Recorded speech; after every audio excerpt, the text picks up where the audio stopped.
गुरु ने बेटा कल हमने रिलेशन निकाली थी काइनेटिक एनर्जी और लीनियर मोमेंटम के अंदर, ठीक है।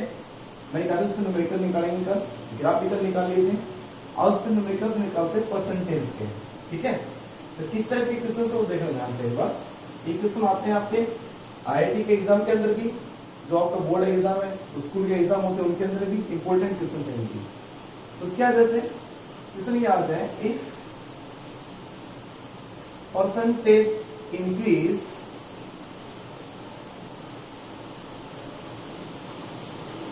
in linear momentum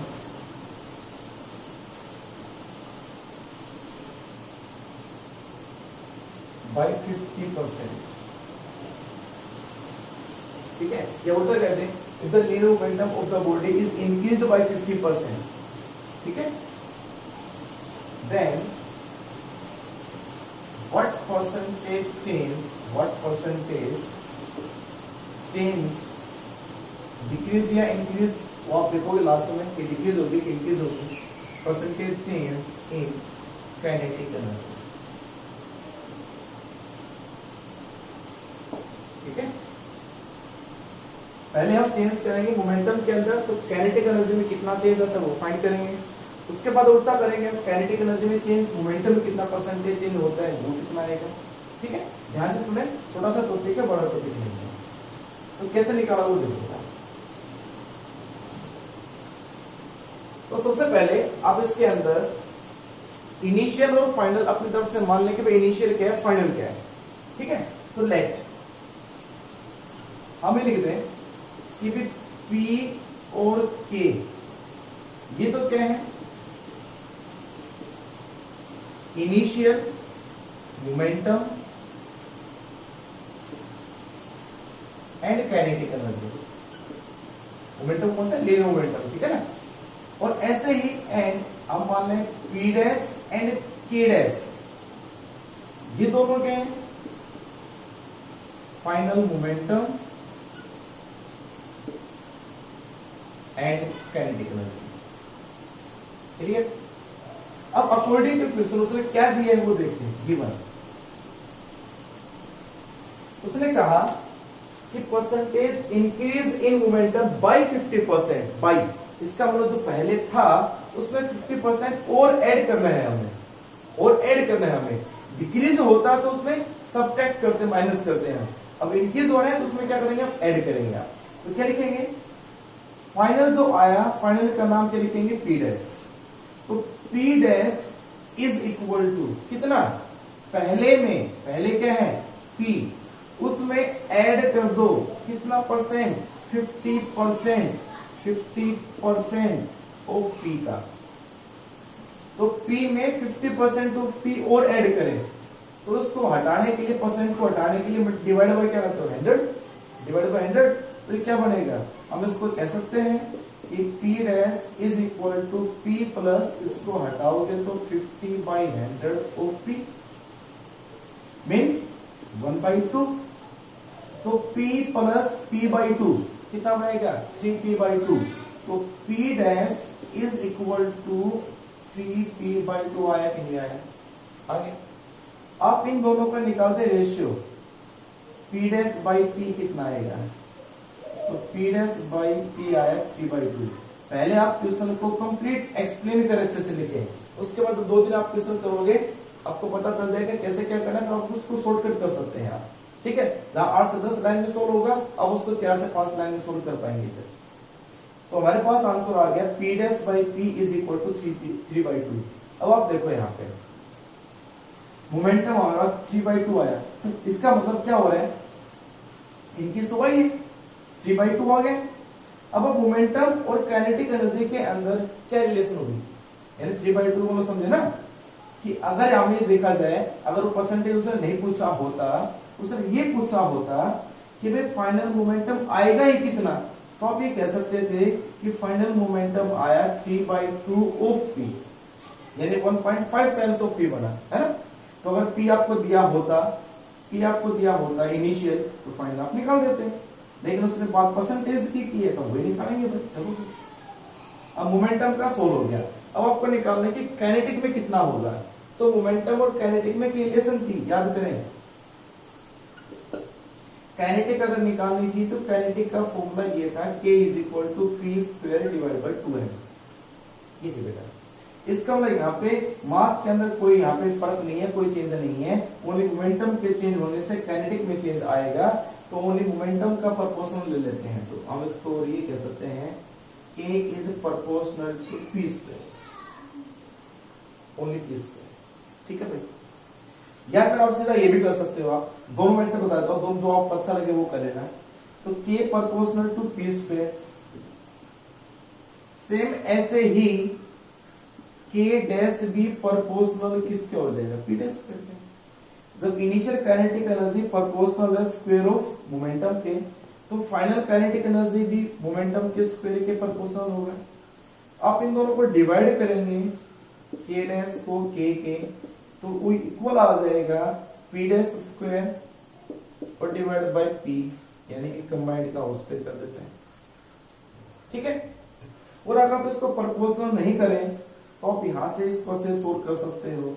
इसको यहां से क्या देखो, ये हमारे पास है, समझना अच्छे से, p स्क्वायर बाई 2m, तो k डैश कितना होगा, p dash square by 2m, क्योंकि मास में कोई चेंज नहीं है। तो यहाँ पे k डैश बाई k अगर आप निकालेंगे तो 2m से 2m तो कैंसिल ही हो जाएगा, क्या बचेगा, p डैश बाई p का स्क्वायर तो बचेगा। तो अगर आप ये प्रोपोर्शनल का कॉन्सेप्ट नहीं लगाए तो आप ये भी सीधा कर सकते हैं कि अगर ये है तो k डैश ये होगा, दोनों को डिवाइड करेंगे तो p डैश बाई p का स्क्वायर ही बचेगा। दोनों ऑप्शन बता दिए मैंने आपको, तो कर लेना इनमें से कोई भी जो आपको अच्छा लगे उससे कर लेना। क्लियर। उसके बाद p डैश बाई p की value, p dash by p की वैल्यू 3/2 यहां पुट करते हैं। फ्रॉम फर्स्ट बताओ भाई क्या आएगा, तो k डैश बाई k कितना आया, k डैश बाई k आएगा 3/2 का स्क्वायर, तो ये आ जाएगा 9/4। ठीक है, करके दिखा दो। अगर आपको उसे कहां से आया तो उसकी वैल्यू पुट करोगे तो स्क्वायर आया, तो ये आएगा 9/4। इक्वेशन आ गई नंबर 4। अब आप बताएं, मोमेंटम तो इंक्रीज हुआ ही था, कहा भी उस क्वेश्चन में, क्या काइनेटिक भी इंक्रीज हुई है, तो k डैश अगर निकालेंगे तो 9/4 टाइम्स ऑफ k हुआ ना, k डैश हुआ 9/4 टाइम्स ऑफ k। इसका मतलब k डैश ज्यादा है किससे, k से। या आप ऐसे भी निकाल सकते हैं, इन दोनों का रेशियो ग्रेटर देन 1 हो, इन दोनों का रेशियो अगर ग्रेटर देन 1 हो तो डिनोमिनेटर की वैल्यू डिनोमिनेटर से ज्यादा होती है, और अगर ऊपर के इन दोनों का जो रेशियो है लेस देन 1 तो न्यूमरेटर कम होता है, डिनोमिनेटर ज्यादा होता है। क्लियर हुआ ना। तो अगर हमारे पास यहाँ पे क्या आ रहा है, देखो 9/4 क्या हुआ, ग्रेटर देन 1, इसका मतलब फाइनल काइनेटिक एनर्जी इनिशियल से ज्यादा है, इसका मतलब काइनेटिक एनर्जी क्या हुई है, इंक्रीज। क्या हुई है, इंक्रीज। तो हमारे पास फाइनल काइनेटिक एनर्जी है वो बढ़ी हुई है। अब आपको अगर निकालनी होती है कि फाइनल काइनेटिक एनर्जी है ही कितनी, तो बस मल्टीप्लाई बाय k कर देते, आंसर खत्म हो गया। लेकिन उसने ये लिखा कि फाइनल काइनेटिक एनर्जी कितनी है, उसने कहा कि परसेंटेज चेंज कितनी है, तो पहले आप लिखोगे परसेंटेज इंक्रीज, और वो कैसे निकालते हैं वो देखें, percentage increase in kinetic energy. तो परसेंटेज इंक्रीज का जो फॉर्मूला होता है वो क्या होता है बेटा, अच्छे समझेगा। अगर इंक्रीज हुआ है तो इसका मतलब फाइनल ज्यादा था, इनिशियल कम था, तो final minus initial divide by initial. ठीक है, तो अगर इंक्रीज हुआ है तो final minus initial divide by initial, और परसेंटेज के लिए मल्टीप्लाई बाय क्या कर दोगे, 100। और अगर ये इंक्रीज के बजाय डिक्रीज अगर हुआ होगा तो ये आ जाता डिक्रीज। डिक्रीज का मतलब क्या है कि फाइनल है ना वो कम है, इनिशियल ज्यादा था, तो ये बन जाता है initial minus final divide by initial, नीचे इनिशियल ही रहेगा। डिफरेंस होगा इन दोनों का, अगर बढ़ा है तो फाइनल माइनस इनिशियल, घटा है तो इनिशियल माइनस फाइनल। ये याद रखना इतना सा, और कोई बड़ी बात नहीं है, याद हो जाएगी तो। ठीक है, तो हम इसको और शॉर्ट में क्या कह सकते हैं, इसको मैं और शॉर्ट में ये भी कह सकता हूं, और k dash by k minus 1, यानी k dash by k minus k by k, k by k क्या होगा 1, और k k dash by k minus 1 into 100। अब फ्रॉम इक्वेशन नंबर 4 ये वैल्यू पुट कर दे, फ्रॉम 4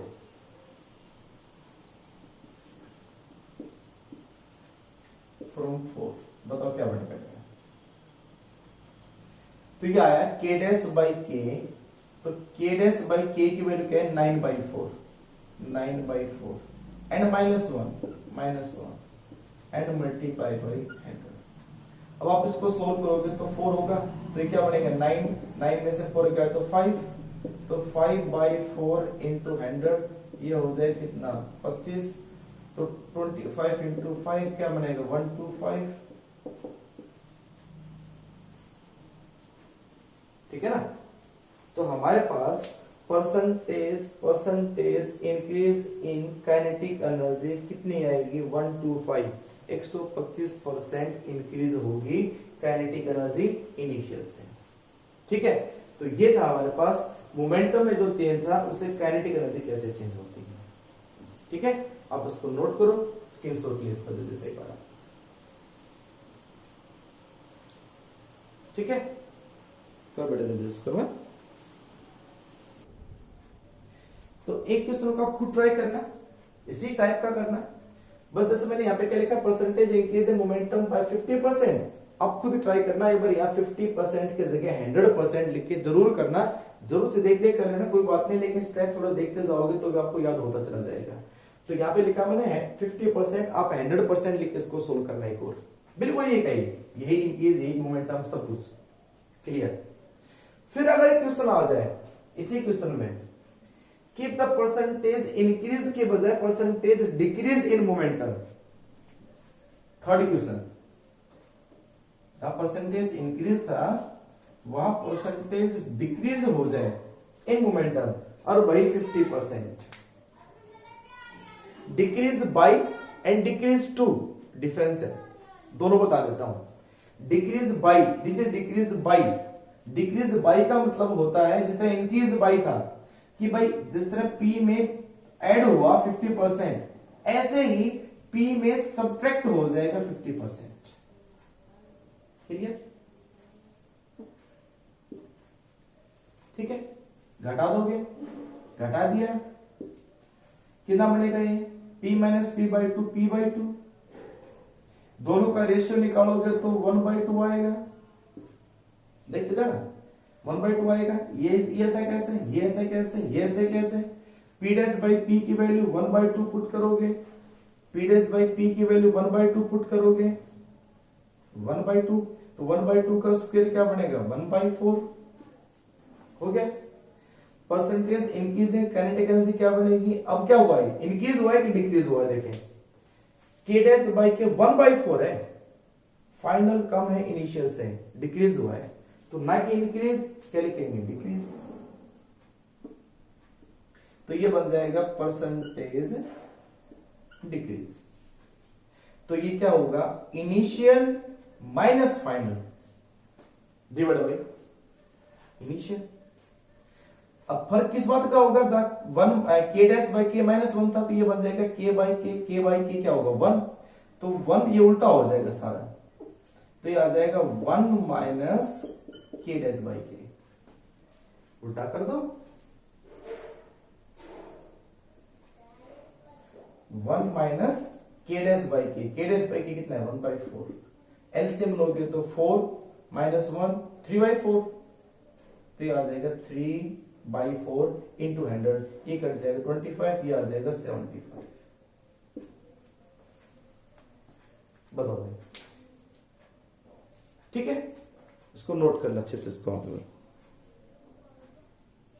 फिर अगर ये डिक्रीज बाय, जैसे मैंने बोला 50%, अगर इसी क्वेश्चन को कह देता डिक्रीज टू, ठीक है, अब 50% है तो कोई फर्क नहीं पड़ेगा, क्यों फर्क नहीं पड़ेगा, देखो डिक्रीज बाय में क्या हुआ P माइनस 50 यानी कि P/2 बना, और ये डिक्रीज 2 होता तो बेटा जैसे यहाँ पे डिक्रीज मोमेंटम टू 50%, बाई की बजाय यही क्वेश्चन बन जाता, यही चेंज, तो कोई चेंज नहीं आएगा क्योंकि 50 है। क्यों नहीं आएगा, क्योंकि डिक्रीज 2 में ये फैक्टर होता है कि P डैश जो बना वो P का 50% हो गया बस। या P में से घटाना घटाना कुछ नहीं है, कुछ माइनस नहीं करना है। तो ये कितना बना 1/2 ही बना है। तो यहां से तो सेम आंसर है ना कि P dash is equal to P/2, क्योंकि 50 है तो 50 है तो कोई चेंज नहीं आएगा। लेकिन ये बस समझो अच्छे से बात, लेकिन अगर यही क्वेश्चन होता, एक आप करना, अगर ये 50 की बजाय होता 40%, समझ गए? If percentage decrease in linear momentum to 40%, तो ये क्या बनता है, देखिए ध्यान से बात। तो P डैश आता 40 divide by 100 of P। Clear हुआ ना? तो P डैश बाई P 2/5 आएगा, नहीं आएगा? यानी कि P कितना आया बेटा, this is equal to 2/5 of P, 2/5 of P। और जो P डैश बाई P बना, P डैश बाई P बना, वो बनेगा 2/5। आगे आप कर ही लेंगे, बस यहां तक की बात थी, बस आगे आप कर ही लोगे, जो आगे है स्टेप वो सब कर लेंगे। तो डिक्रीज 2 में क्या बना, P dash equal to 40/100 of P। और अगर यही होता है डिक्रीज बाई, तो आप क्या करते, आप करते P dash is equal to P minus 40/100 of P। मतलब 40 गया तो कितना बचा, डिक्रीज बाई का मतलब 40% गया तो उसमें कितना बचा, रिमेनिंग क्या है। इसका मीनिंग ये बनता है, अगर इंग्लिश में पढ़ते हो तो, कि अगर मान लो डिक्रीज बाई हुआ तो इसका मतलब वहां से 40% घट गया वहां से, तो रिमेनिंग क्या है, तो रिमेनिंग होगा 60%। 100 में से 40 बचे 60%, तो ये बचेगा, क्या बचेगा बेटा यहाँ पे 60 और डिवाइड बाई 100 ऑफ P। ठीक है, तो यहां पे बचेगा 60%, यानी बनेगा कितना बेटा, इसको हटाओगे करोगे तो 3/5 बना ना, चेंज अलग आया ना, तो यहां पे आएगा 3/5।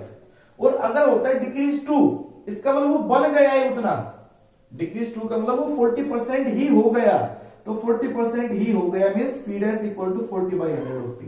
ये दो मीनिंग अच्छे से समझ लेना, क्योंकि क्वेश्चन में अगर गलती होती है तो यही गलती होती है, डिक्रीज 2 में, डिक्रीज बाई में। तो डिक्रीज 2 में मींस वही हो गया, और डिक्रीज बाई मींस वो गया, रिमेनिंग क्या है वो 100 में से हटा दो उसको।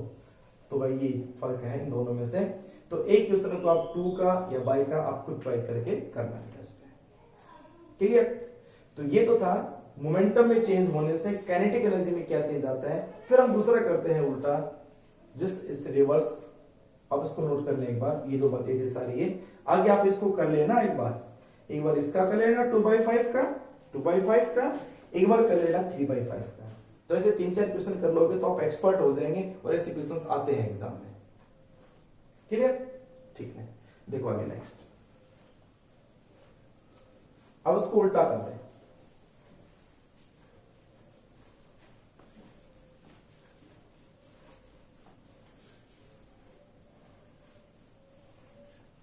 क्या क्वेश्चन ये है, if percentage increase in kinetic energy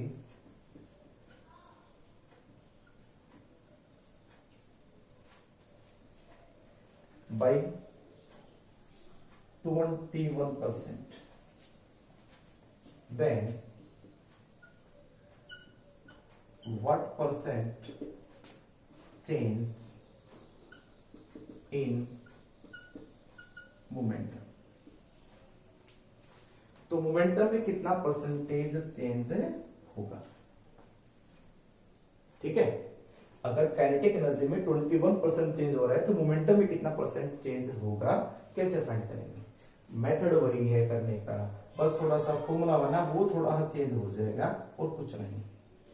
देखिए बात वही है, फिर इनिशियल फाइनल वही है, बार बार नहीं लिखूंगा, वो याद रखना। K डैश P डैश जो भी था वो सभी को क्या गिवन है, सीधा गिवन पे आ जाते हैं। गिवन है काइनेटिक एनर्जी में चेंज है बाय 21%, तो इनकेस बाय उसको ऐड करना है ना, तो K डैश जो आया वो k plus 21 of 100 of k। ठीक है, क्या पढ़ा बेटा? 100 प्लस 21 यानी कि 121 डिवाइड बाय 100 ऑफ k है ना। इसको आप डिवाइड करेंगे तो k dash by k is equal to 121 by 100 आया। इक्वेशन नंबर फर्स्ट बनी। उसके बाद बट रिलेशन क्या होती है काइनेटिक एनर्जी और मोमेंटम में? वो होती थी बेटा P is equal to root of 2mk। जिस तरह k से हमने k निकालते थे p स्क्वायर बाय 2m होता है, तो p निकालते तो रूट 2mk होता है। तो p is equal to root 2mk। ठीक है, और p डैश क्या होगा? p डैश मास चेंज नहीं आएगा तो 2mk डैश। दोनों को डिवाइड अगर करते हैं p डैश को p से तो 2m कैंसिल हो गया, k dash by k root तो बचेगा ना भाई, का रूट कैंसिल होगा ना तो k का तो रूट बचेगा ना, तो root of k dash by k बचेगा। इस k डैश बाई k की वैल्यू 121 बाई 100 यहां पुट कर दे। करो भाई, from first p dash by p कितना आया? p डैश बाई p आएगा और अंडर रूट, इसका अंडर रूट कितना होता है? 121 का 11 और 100 का 10। तो p डैश बाई p आया कि नहीं आया? p डैश बाई p आया 11 by 10। Final by initial greater than 1 है ना। 11 बाई 10 क्या होता है? 1.1 ना, तो 1 से तो ज्यादा है। इसका मतलब फाइनल जो टर्म है वो ज्यादा है किससे? इनिशियल से। तो इंक्रीज हुआ कि डिक्रीज हुआ? इंक्रीज हुआ। तो परसेंटेज इंक्रीज इन मोमेंटम कितना हुआ? परसेंटेज इंक्रीज इन मोमेंटम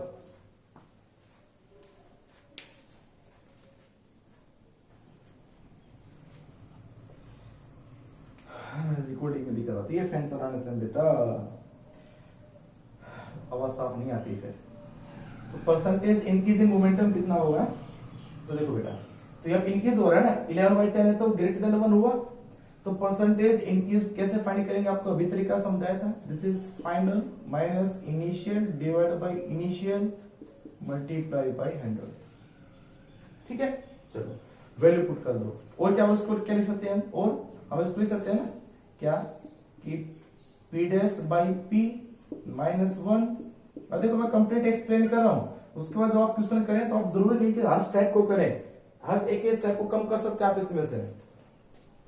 तो p dash by p minus 1 into 100, तो p डैश बाई p की वैल्यू क्या? 11 बाई 10, तो ये आ जाएगा 11 बाई 10 माइनस 1 इंटू 100। एलसीएम आप लोगे इसका 10 आएगा, 11 में 10 जाएगा तो 1 बाई 10 बचेगा। 1 बाई 10 माइनस 100 कितना बचेगा? 10। मीन्स कितना परसेंटेज इंक्रीज होगा? 10%। कितना परसेंटेज चेंज होगा? 10% चेंज मीन्स कितना इंक्रीज होगा? तो 10% इंक्रीज होगा पहले से। किसके अंदर? मोमेंटम के अंदर। तो आप इनमें जरूर नहीं कि सारे स्टेप को, जैसे हमने एक स्टेप ही किया उसके बाद से अपने आप आ गया। उसके बाद इन दोनों के डायरेक्ट बजाय आप सीधा ये लिखे, ये दोनों लाइन ना लिखे, आप सीधा ये लिखे, लिखोगे 11 बाई 10 आएगा। फिर आप ये ना लिखे, आप सीधा ये लिखे p डैश बाई p, तो अपने आप देखो 3 से 4 लाइन में कंप्लीट क्वेश्चन सोल्व हो जाता है। लेकिन तब सोल्व होगा जब आप इसमें कम से कम 4-5 क्वेश्चन एक टाइप के निकाल के देखेंगे। तो उसका स्क्रीनशॉट ले, इसको नोट करें बेटा। तो ये तो थे लार्ज चेंज के, ठीक है। अब करते हैं इसका स्मॉल चेंज। अगर जैसे हमारे पास यहाँ पे क्या हुआ 20%, 50%, 100% बड़े बड़े चेंज हो रहे हैं, तो उनके अंदर एक फैक्टर में चेंज आता है तो दूसरे फैक्टर में कितना चेंज होता है उसके अंदर हमने निकाल लिया। तो जैसे हमने आपको, अच्छा एक बात और, जैसे यहाँ पे 121 बना, अगर आपके क्वेश्चन में 120 आ जाता है, 119 भी आ जाता है, 122 भी आ जाता है, तो आप उसको रूट करने के बजाय ना बहुत बड़ा हो जाएगा रूट, 121 वाला रूट सीधा सा ले, 11 आता है, 11 लिखे सीधा सा, या 101 भी आ जाता है, 99 भी आ जाता है, तो उसको 10 लिखे उसका रूट। थोड़ा बहुत चेंज आएगा, कोई बात नहीं, आपको ऑब्जेक्टिव क्वेश्चंस में ऐसे ही निकालना होता है, ठीक है। तो ऐसे ही क्वेश्चन आपको मिलेंगे जिसमें या तो कंप्लीट रूट निकल जाए या उसका अप्रोक्सीमेट आपको लेना पड़े। ऐसा नहीं करें कि भाई उसका 101 आगे तो रूट निकालने बैठ जाए, ऐसा ना करें, सीधे लिखे उसका आंसर को, ठीक है। चलो उसके बाद करते हैं इसके स्पेशल केसेस जिसमें स्मॉल चेंज अगर आता है तो हम कैसे उसको फाइंड करेंगे।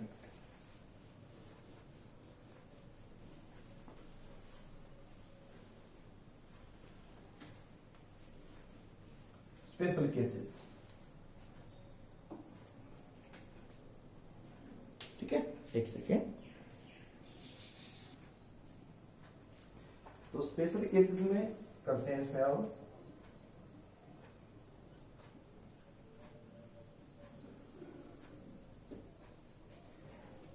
पहले हम करते हैं किसके अंदर वही मोमेंटम कर लेते हैं, काइनेटिक पूछ लेते हैं, उल्टा कर लेंगे फिर इसमें ना। तो स्पेशल केसेस में क्या है कि अगर क्या हो, अगर परसेंटेज चेंज 5 या 5 से कम चेंज आ जाए, if percentage change in any quantity, जो फिजिकल क्वांटिटी है उनके अंदर,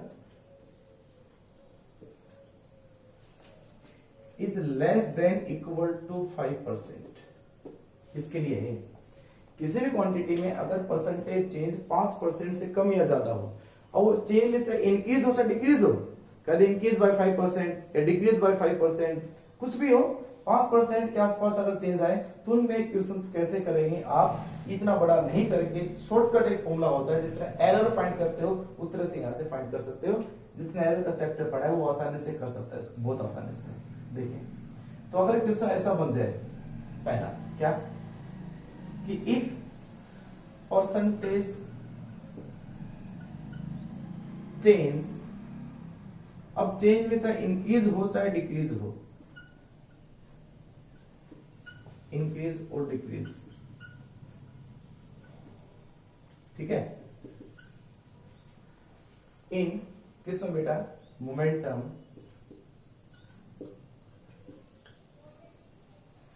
गिवन हो, ठीक है, is given, then find percentage change in kinetic energy. तो कैसे करेंगे आप, तो काइनेटिक एनर्जी का फॉर्मूला क्या है वो देखें। काइनेटिक एनर्जी का फॉर्मूला होता है K is equal to P square divide by 2m। Mass के अंदर कोई चेंज नहीं आएगा, तो चेंज कैसे करते हैं, रिलेटिव एरर कैसे निकालते हैं, रिलेटिव एरर, तो कैसे निकालते हैं रिलेटिव एरर, कि K में रिलेटिव एरर होगा डेल्टा K बाई K, ठीक है, इज इक्वल टू m के अंदर कोई एरर नहीं होगा क्योंकि मास फिक्स है, मास चेंज नहीं होगा, 2 भी कोई चेंज नहीं होगा, p स्क्वायर है, मोमेंटम में चेंज हो रहा है तो पावर आगे आ जाती है। रिलेटिव एरर में ये क्या है, रेज टू पावर, तो रेज टू पावर में एरर कैसे निकालते थे, पावर आगे आएगी 2 डेल्टा p बाई p कहते हैं।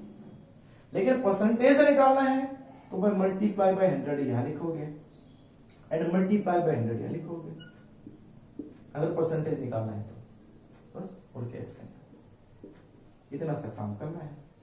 न्यूमेरिकल देखना हो कि न्यूमेरिकल कैसा होगा, तो फॉर एग्जांपल एक न्यूमेरिकल ले लेते हैं, क्या मान लेते हैं, if percentage change in momentum is 3%, ठीक है, then find percentage change in kinetic energy. ऐसे आ जाए तो 3% है तो 5 से तो कम ही है, दिमाग पहले सोचे एक बार ये, तो फॉर्मूला आपके सामने रहा delta K by K into 100, तो इसका आंसर देखो क्या बनेगा, is equal to twice of delta P by P into 100। ये क्या कहलाता है, परसेंटेज चेंज इन मोमेंटम, ये कंप्लीट क्या कहलाएगा, परसेंटेज चेंज इन मोमेंटम। तो परसेंटेज चेंज इन मोमेंटम कितना दे रखा है, 3%, तो 2 ये 2 इंटू लिख दोगे 3, कितना होगा 6%, खत्म। तो अगर इतना बड़ा ना आए क्वेश्चन में, 5 से कम आए, तो उसको सीधा सा आंसर इस तरह से करोगे, एक लाइन के अंदर कंप्लीट सोल्व। क्लियर, इसके लिए कुछ भी आ जाएगा यहाँ पे, वो टर्म आप यहाँ लिख दोगे, 2 तो रहेगा हमेशा साथ, यहाँ वो टर्म जो भी आएगी भी 3%, 4%, 5%, 1%, 0.2%, कुछ भी हो, एनीथिंग, कुछ भी यहाँ पे आए, 0.2% होता है तो 0.2 इंटू 2 0.4% हो जाता है। ठीक है बेटा, तो अभी करना इस तरह से आप कर सकते हो इसमें। चलो उल्टा करते हैं दूसरा इसमें। दूसरा कौन सा? इसका स्क्रीनशॉट बेटा ले लीजिए। ठीक है, देखो दूसरा ये है, अगर परसेंटेज इंक्रीज और decrease in kinetic energy is given, अगर काइनेटिक एनर्जी में गिवन हो, then find the percentage change in momentum.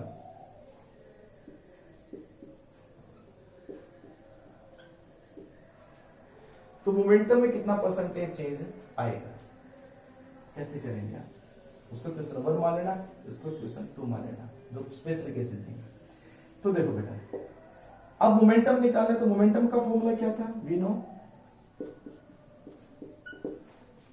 Momentum था P is equal to root of 2mk। ठीक है, अब 2 में कोई चेंज नहीं आना, m में कोई चेंज नहीं आना, चेंज किस में आना है? k में। तो हम इसको ओनली अब इसमें p का जो फैक्टर है प्रोपोर्शनल टू, ये भी तो कह सकते हैं ना, k की पावर 1/2, यानी m में 2 में कोई चेंज नहीं आना, तो k की पावर 1/2 किससे आए? रूट के लिए हटा के आगे। ठीक है, तो अब इसमें रिलेटिव एरर क्या होगा p का?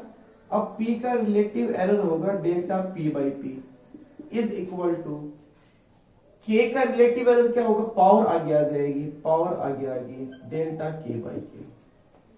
अगर रिलेटिव एरर पूछा होता तो निकाल दिया, परसेंटेज एरर, परसेंटेज वैल्यू निकालनी होती तो मल्टीप्लाई बाय 100 निकाल देंगे, लिख देंगे, लिख दिया भाई, कंप्लीट। सो उसमें ट्वाइस होता है मल्टीप्लाई, यहाँ पे हाफ होता है। कर दो न्यूमेरिकल कोई भी उसका क्वेश्चन, फॉर एग्जांपल कि इफ परसेंटेज चेंज, अब इंक्रीज डिक्रीज दोनों आते हैं, मैंने बता दिया ऊपर, देखो लिख रखा है साफ, percentage change in kinetic energy is 4%, ठीक है, ठीक है, then what percent change in momentum, बताएंगे क्या है? ऑर्गेनिक लाइन में सो, तो हम क्या लिख देंगे सॉल्यूशन इसका कि delta p by p into 100, मतलब percentage change in momentum is equal to 1/2 into delta k by k into 100, कितना हो गया? 4%। तो 4%, 2 इंटू 2 कितना बनेगा? 2%। बस खत्म। तो नोट करें बेटा इस क्वेश्चन को, स्क्रीनशॉट लें इसका। तो बेटा ये थे आज का जो टॉपिक था, वो percentage change in kinetic energy अगर गिवन था तो मोमेंटम ही निकाला हमने, यानी कि परसेंटेज चेंज निकाला है, किसी एक फैक्टर में दिया, क्वांटिटी में दिया हो तो दूसरी क्वांटिटी में, फॉर द लार्ज नंबर यानी लार्ज परसेंटेज और स्मॉल परसेंटेज। ठीक है, थैंक यू, बाय बेटा।